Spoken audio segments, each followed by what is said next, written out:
इस ड्रामे में नाजरीन अरीबा की बेहिस्सी की इंतहा देखिएगा कि किस कदर बेहिस लड़की है और अपने मुफाद की खातिर कुछ भी करने को तैयार हो जाएगी। बस वो तो डर चुकी है कि अगर वो शादी करेगी तो सिर्फ हसीब के साथ, इसके अलावा किसी के साथ नहीं। लेकिन ये बात बहुत ज़्यादा खुशी की हो गई है इस बेचारी ताबीन के लिए, जो कि दिन रात परेशान रहती थी। उसको कुछ समझ नहीं आता था कि आखिर वो क्या करे, क्योंकि जब भी वो अयान के आगे होने की कोशिश करती थी, अरीबा उसके सामने ढाल बन के खड़ी हो जाती थी। लेकिन अब उसको समझ आ चुकी है कि अयान सिर्फ और सिर्फ अब मेरा होने वाला है। चाहे लोग लाख कोशिशें कर ले, उसके बावजूद भी अब इन लोगों की दाल नहीं गलने वाली है। जिस बात को लेके वो काफ़ी खुश है। अरीबा कहती है अपनी माँ से, मुझे तो ऐसा लगता है कि जैसे मेरी तो सारी ज़िंदगी बदल गई। आखिर ऐसा कैसे हो सकता है? कैसे इतनी जल्दी सब कुछ बदल सकता है? आप ही बताइए, ये हुआ तो हुआ कैसे? जिस पर उसकी माँ कहती है कि तुम बस टेंशन मत लो और अपनी फुप्पो जान से कोई भी बात मत करना। जब शादी की डेट फिक्स हो जाएगी तो फिर बात करते रहेंगे। लेकिन जी आप देखेंगे कि उसकी माँ एकदम से शादी की डेट फाइनल कर देती है और उसका शौहर पूछता है कि आखिर ऐसी क्या बात हो गई जो तुमने एकदम से ही सारा सिस्टम चेंज कर लिया।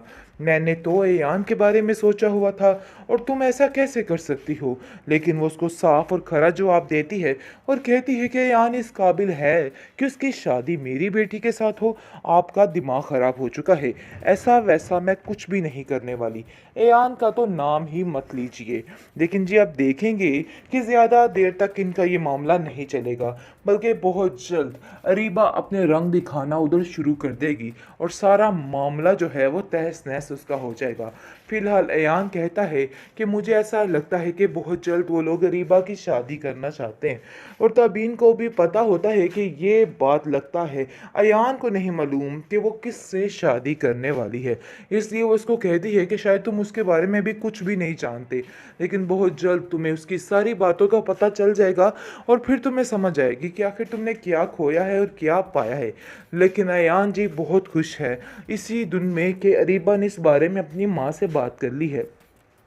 आप देखेंगे कि यान की माँ यान को समझाती है कि देखो बेटा, अरीबा बिल्कुल भी तुम्हारे जहन जैसी नहीं है और ना ही तुम्हारी बातों पे आ सकती है। और ये बात तुम अपने जहन में बिठा के रखना, वो कभी किसी की सगी नहीं हो सकती। लेकिन शायद तुम्हें इन बातों की समझ ही नहीं आ रही है। अपने दिमाग को दुरुस्त करने की कोशिश करो और अभी भी आंखें खोलने की कोशिश करो।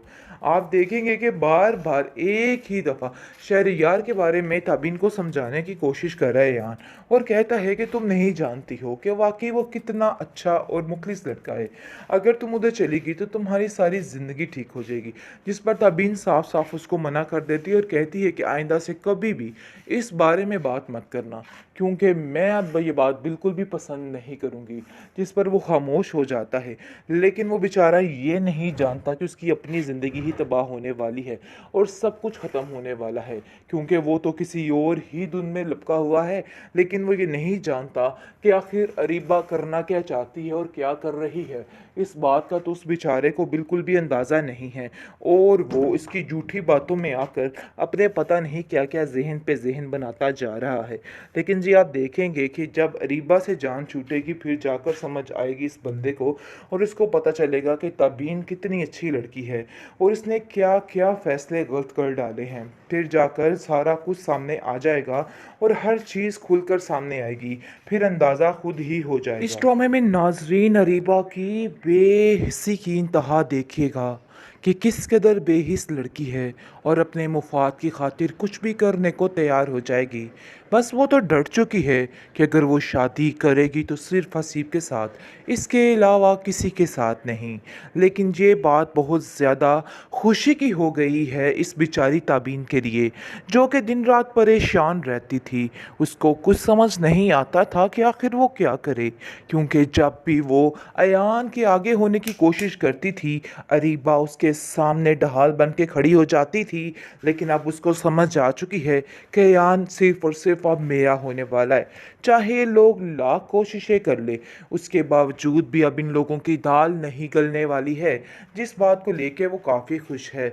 अरीबा कहती है अपनी माँ से, मुझे तो ऐसा लगता है कि जैसे मेरी तो सारी ज़िंदगी बदल गई। आखिर ऐसा कैसे हो सकता है? कैसे इतनी जल्दी सब कुछ बदल सकता है?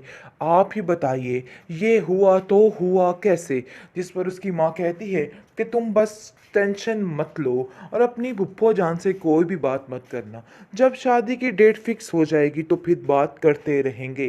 लेकिन जी आप देखेंगे कि उसकी माँ एकदम से शादी की डेट फाइनल कर देती है और उसका शौहर पूछता है कि आखिर ऐसी क्या बात हो गई जो तुमने एकदम से ही सारा सिस्टम चेंज कर लिया। मैंने तो ऐयान के बारे में सोचा हुआ था और तुम ऐसा कैसे कर सकती हो? लेकिन वो उसको साफ और खरा जवाब देती है और कहती है कि ऐयान इस काबिल है कि उसकी शादी मेरी बेटी के साथ हो। आपका दिमाग ख़राब हो चुका है। ऐसा वैसा मैं कुछ भी नहीं करने वाली। ऐयान का तो नाम ही मत लीजिए। लेकिन जी आप देखेंगे कि ज़्यादा देर तक इनका ये मामला नहीं चलेगा, बल्कि बहुत जल्द अरीबा अपने रंग दिखाना उधर शुरू कर देगी और सारा मामला जो है वो तहस नहस उसका हो जाएगा। फिलहाल ऐयान कहता है कि मुझे ऐसा लगता है कि बहुत जल्द वो लोग अरीबा की शादी करना चाहते हैं और तबीन को भी पता होता है कि ये बात लगता है ऐयान को नहीं मालूम कि वो किससे शादी करने वाली है। इसलिए वो उसको कहती है कि शायद तुम उसके बारे में भी कुछ भी नहीं जानते, लेकिन बहुत जल्द तुम्हें उसकी सारी बातों का पता चल जाएगा और फिर तुम्हें समझ आएगी कि आखिर तुमने क्या खोया है और क्या पाया है। लेकिन ऐयान जी बहुत खुश है इसी धुन में कि अरीबा ने इस बारे में अपनी माँ से बात कर ली है। आप देखेंगे कि यान की माँ यान को समझाती है कि देखो बेटा, अरीबा बिल्कुल भी तुम्हारे जहन जैसी नहीं है और ना ही तुम्हारी बातों पे आ सकती है और ये बात तुम अपने जहन में बिठा के रखना, वो कभी किसी की सगी नहीं हो सकती। लेकिन शायद तुम्हें इन बातों की समझ ही नहीं आ रही है। अपने दिमाग को दुरुस्त करने की कोशिश करो और अभी भी आंखें खोलने की कोशिश करो। आप देखेंगे कि बार बार एक ही दफ़ा शहरयार के बारे में तबीन को समझाने की कोशिश कर रहा है यान और कहता है कि तुम नहीं जानती हो कि वाकई वो कितना अच्छा और मुखलिस लड़का है। अगर तुम उधर चलेगी तो तुम्हारी सारी ज़िंदगी ठीक हो जाएगी। जिस पर तबीन साफ साफ उसको मना कर देती है और कहती है कि आइंदा से कभी भी इस बारे में बात मत करना, क्योंकि मैं अब ये बात बिल्कुल भी पसंद नहीं करूँगी। जिस पर वो खामोश हो जाता है। लेकिन वो बेचारा ये नहीं जानता कि उसकी अपनी ज़िंदगी ही तबाह होने वाली है और सब कुछ ख़त्म होने वाला है, क्योंकि वो तो किसी और ही धुन में लपका हुआ है। लेकिन वो ये नहीं जानता कि आखिर अरीबा करना क्या चाहती है और क्या कर रही है। इस बात का तो उस बेचारे को बिल्कुल भी अंदाज़ा नहीं है और वो इसकी झूठी बातों में आकर अपने पता नहीं क्या क्या जहन पे जहन बनाता जा रहा है। लेकिन जी आप देखेंगे कि जब अरीबा से जान छूटेगी फिर जाकर समझ आएगी इस बंदे को और इसको पता चलेगा कि तबीन कितनी अच्छी लड़की है और इसने क्या क्या फ़ैसले गलत कर डाले हैं। फिर जाकर सारा कुछ सामने आ जाएगा और हर चीज़ खुलकर सामने आएगी। फिर अंदाज़ा खुद ही हो जाएगा।